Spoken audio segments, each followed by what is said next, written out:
la presse qui me filme et moi aussi je le filme. Merci Alain d'être là. Même si Macron ne veut pas, nous on est là. Pour l'honneur des travailleurs et pour un monde meilleur. Même si Macron ne veut pas, nous on est là. On est là, on est là, on est là, on est là. Même si Macron ne veut pas, nous on est là. Pour l'honneur des travailleurs et pour un monde meilleur.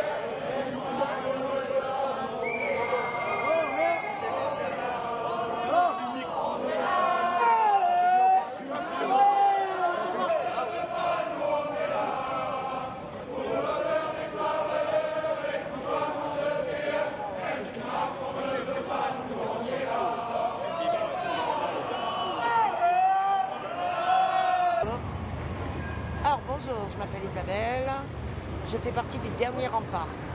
Aujourd'hui je vais parler du dernier rempart. On est venu faire une retraite au flambeau à Marseille pour les 3 ans. Moi je viens de Toulon, enfin de Saint-Cyr, Toulon, Bandol, on va dire Bandol, c'est rapide. On te voit souvent à Marseille. Je viens de temps en temps, ouais. Donc là nous on est venu faire les flambeaux, pourquoi pas. Et le plus important, c'est le 4 décembre à Marseille comme à Pau, puisque Marseille, c'est les 3 ans de Zineb et de la rue d'Aubagne, donc c'est très important, pour nous en tout cas. Et à Pau, ça sera autre chose, ça sera plus de l'information de peuple, avec une vingtaine de stands d'information pour qu'on puisse arriver à faire un monde parallèle le temps que tout le monde y dégage en fait. Et ce matin, il y a une lettre qui est tombée d'un avocat de Réaction 19 qui est aussi avec le syndicat Gilets jaunes, comme quoi que le pass sanitaire est caduc à partir du 15 novembre. Donc faites valoir vos droits, allez voir sur Réaction 19 ou sur syndicatgiletsjaunes.fr, vous trouverez la lettre, vous la mettez dans votre portable et vous demandez qu'ils sortent la nouvelle loi, puisqu'il n'y en a pas en fait. Depuis le 15, on est libre sans passe sanitaire. Et ils ne peuvent pas. Par contre, le Sénat a refusé les chèques de 100 € pour l'électricité. Ça, il y en a qui vont avoir froid. On est bien d'accord. Donc, on essaye de faire au mieux. Ceux qui ont des meilleures idées que nous, mettez-le sur le dernier rempart, sur Facebook ou au Twitter, peu importe, on s'en fout. Mettez vos idées, puis on verra ce qu'on fera avec. C'est le peuple qui décide tout ça. C'est pas nous. Voilà. Merci Isabelle. De rien. Même si Macron ne veut pas, nous on est là.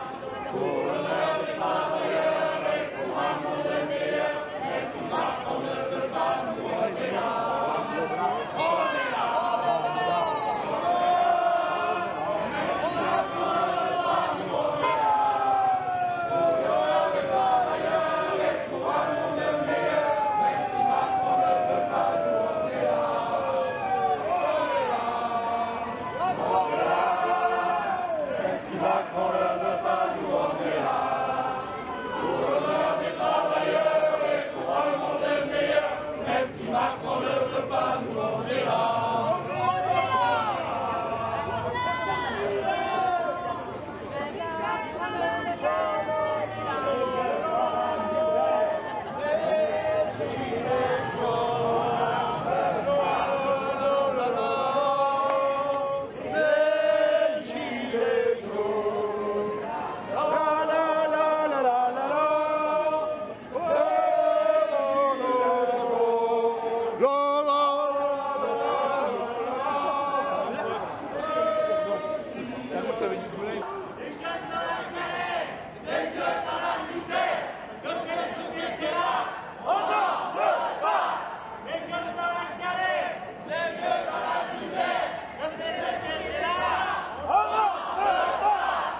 j'aime pas monsieur le président Macron là.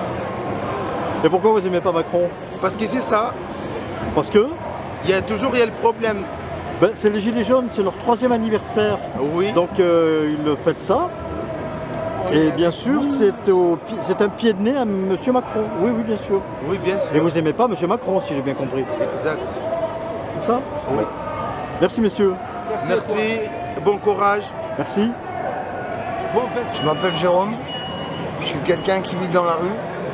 Et en fait, il y a une chose que j'aimerais dire aux gens qui vont voir cette vidéo, c'est qu'en fait, il y a une chose qu'il faut comprendre, c'est qu'on a donné nos limites pour les enfants qu'on a derrière. Je sais pas ceux qui vont regarder ont des enfants ou pas. En fait, il y a une chose réelle, de chez réel, c'est que nos grands-parents, ils se sont battus pour nos libertés. Et nos libertés, il ne faut pas les perdre. Je ne suis pas pour le vaccin, pour rien au monde. Par contre, faites comme vous le sentez, mais vous ne sentez pas attrapé par les choses. Une chose, la vie elle est simple tant qu'on ne se la complique pas. Bonne soirée. Merci. Bonsoir, JC de Bandol sur le port de Marseille. Donc on a fait une descente au flambeau et on a essayé d'éveiller avec notre petite lumière. Les Gilets jaunes, il y a 3 ans, sont sortis dans la rue le 17 novembre 2018 pour annoncer ce qui allait plus ou moins se passer. On ne savait pas que ça allait être aussi grave que ça. Là, il y avait un problème de coût de la vie, c'était le carburant, mais pas seulement, on sentait que ça allait mal tourner. Et le constat, au bout de 3 ans, ça a mal tourné. Ça a mal tourné pour nos libertés, pour notre pouvoir d'achat, pour nos enfants, pour nos anciens. Donc on est tous dans la difficulté. On ne sait plus quoi faire. Ils ont touché à nos anciens, ils touchent aux enfants, ils touchent au pouvoir d'achat. Qu'est-ce qu'il faut pour que le peuple français se réveille? Nous, on était la petite lumière il y a 3 ans quand on est sortis. On est resté longtemps sur les péages, sur les ronds-points pour dire attention, il faut dire stop, il faut que ça s'arrête, cette mascarade. Et aujourd'hui, avec ce soi-disant Covid, qui est l'imaginaire de l'oligarchie, qui est sorti de l'imagination de l'oligarchie, c'est simplement pour donner de l'argent aux laboratoires, voilà, des big pharma, etc., les banques.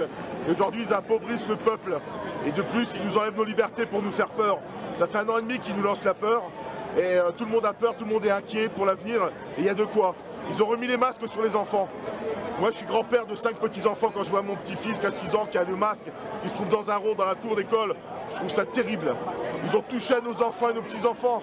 Donc le peuple français doit sortir. C'est plus les gilets jaunes, c'est la masse, c'est la coordination de l'ensemble du peuple. Il n'y a plus d'histoire de Mélenchon, de Zemmour et tout ça. On s'en fout de tout ça. Il faut balayer tout ça. Tous ensemble, unis, dans le même combat. Un seul combat, au même endroit, le même jour. Tous ensemble, au même endroit. Et là, on va gagner. La masse va faire la force. C'est le peuple, pour le peuple, avec le peuple. On va gagner, les amis. On va faire tomber cette République. On va la faire tomber. Le peuple, c'est lui qui a le dernier mot. C'est lui qui a le pouvoir. C'est pas 3 qui décident pour 70 millions. C'est le peuple qui décidera pour nos libertés. C'est pas 3 individus qui veulent faire peur. Pourquoi ils veulent faire peur? Parce qu'ils sont pas à l'aise. Ils sont pas à l'aise. Donc, étant donné qu'ils n'arrivent pas à trouver la solution pour gagner encore plus d'argent, ils mettent une pandémie pour faire gagner encore plus les laboratoires, puisque maintenant les industries c'est compliqué. C'est Big Pharma, c'est les banques, c'est Rothschild et tout ça qui rapportent le gain. Et nous on souffre. Donc ils touchent maintenant, ils ont fait toutes les réformes possibles, la réforme du chômage, la réforme des traites qui est presque partie. On va avoir un président qui va devenir le président de l'Europe à partir du 1er janvier. Ça va être terrible, les amis. Si vous ne réveillez pas maintenant, nous on est réveillés. Si vous ne réveillez pas maintenant, on est cuit. Mais il y a encore de l'espoir. Gardons espoir, il y a plein de gens, et des millions en France à lutter contre ça. Et en Europe, vous avez vu en Europe, partout ça lutte, les gens ils luttent contre ça. On voit bien que c'est du théâtre à ciel ouvert. Ils font peur en permanence du matin au soir en boucle. Et je voudrais rendre hommage à tous nos gilets jaunes de France depuis 3 ans qui se sont battus. Les 26 éborgnés, les gens qui ont été amputés d'une main, les 5, les 2500 blessés, les 1800 incarcérés.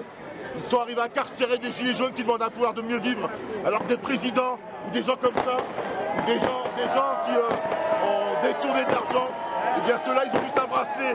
Nous les gilets jaunes on les mord, on les incarcère. C'est lamentable. Là on va s'occuper du feu d'artifice. Merci les gilets jaunes de France. Vive la liberté, vive la France. Bravo.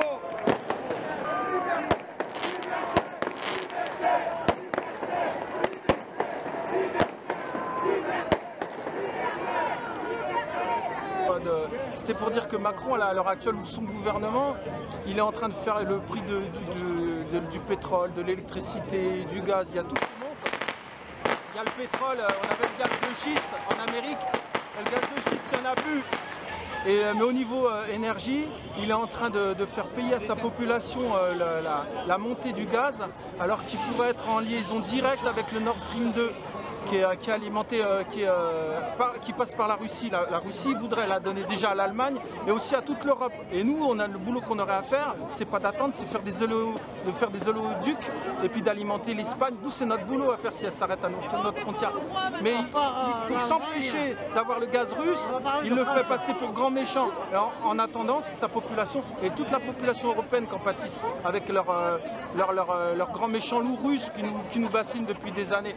Ils font les mauvaises alliances jusqu'au bout. Parce qu'en attendant, ils préfèrent faire venir le gaz liquéfié qui vient de l'autre côté de la mer. Mais non, on n'est pas là. Voilà, ils nous baissent dans tous les sens. Mais des décisions stratégiques qu'il ne fait pas. Et c'est toute l'Europe qui en pâtit en attendant. Voilà, merci la haute finance. Merci. Donc je m'appelle Anira, j'ai 18 ans et je trouve que franchement, ils nous enlèvent notre liberté.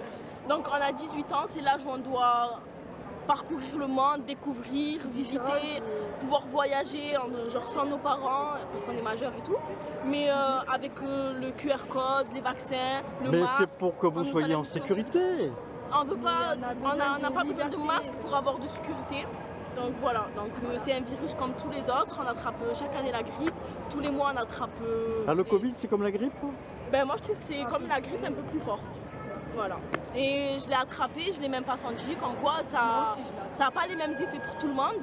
Je pense même que je peux le rattraper, mais franchement je pense pas que ça soit utile les masques pour éviter ça. Voilà. Vous allez vous faire vacciner? Non. Moi non. Et pourquoi non? Mais Macron, il n'arrête pas de dire allez vous faire vacciner les jeunes. Ben moi je trouve que dès le début, il a dit qu'on n'avait pas l'obligation d'être vacciné. Du coup, je vois pas pourquoi là, dès qu'on est... La fille de ma mère, elle a tout dit, chef. Elle a tout dit, moi, j'aime bien ta barbe. Enregistrez ça. C'est ça. On est deux, Merci beaucoup. Je peux parler, chef, moi aussi, pour la campagne. Ils nous interdisent de voyager. Et voilà, moi, j'ai pas envie de voyager. On vous interdit pas de voyager, il faut un pass sanitaire pour voyager. Mais j'ai pas envie de le faire, du coup, c'est une interdiction. Logiquement. Donc c'est pas une interdiction de voyager, vous avez le droit de voyager. Mais du moment où on nous oblige d'être vacciné pour voyager, du coup on m'interdit. Parce que j'ai pas envie d'être vacciné. Moi j'ai rien contre ça, par contre. Moi j'ai rien contre ça. Il a fait le vaccin. Moi je suis pas vacciné, je n'ai pas envie de me vacciner. Car je n'ai pas envie pour des raisons personnelles. Mais je trouve ça... Ferme ta gueule.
Allez, Quechua!